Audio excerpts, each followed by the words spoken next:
In today's video, I'm going to teach you how to add audio to Google Flow Video. First, open your browser and search for Google Flow. Look for the official site in the results and click through. If you're prompted to sign in, go ahead and do that so you can access the creative tools.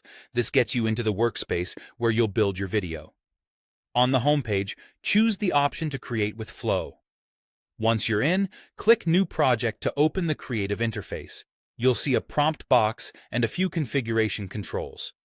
This is where all the magic happens. You'll choose the right model and describe exactly what you want to see and hear.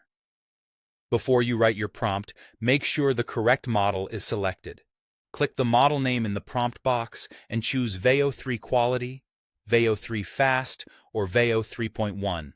These versions support audio. If you accidentally pick a Veo 2 model, your output will be silent, so double-check this now to save time later. If you want faster iterations, Veo 3. Fast is great. If you want higher fidelity, choose Veo 3 Quality or Veo 3.1. Now, enter a clear text prompt describing your scene. For audio to appear, you must explicitly describe the sounds you want.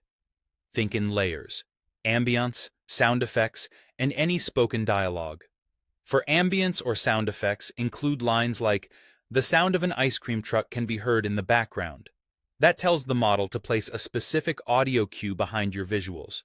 If you want characters to speak, use double quotation marks around spoken words so Flow knows it's dialogue. For example, the man turns toward the ice cream truck and says, "It's been a while since I've had ice cream. Do you want some?" It also helps to specify tone, pacing, and distance, such as softly, excited, or muffled in the distance, to guide how the audio feels. When your prompt is ready and your model is set, click the arrow to render. Flow will generate a video with synchronized dialogue, sound effects, and background noise based on your description. Give it a moment to process. When the preview appears, play it back and listen closely.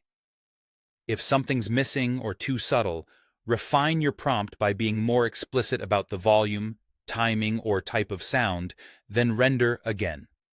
If the video is silent, confirm you're on Veo 3 Quality, Veo 3 Fast, or Veo 3.1, and make sure your prompt contains clear audio instructions. And that's it. With the right model and a well-written prompt, you'll get visuals and audio working together seamlessly.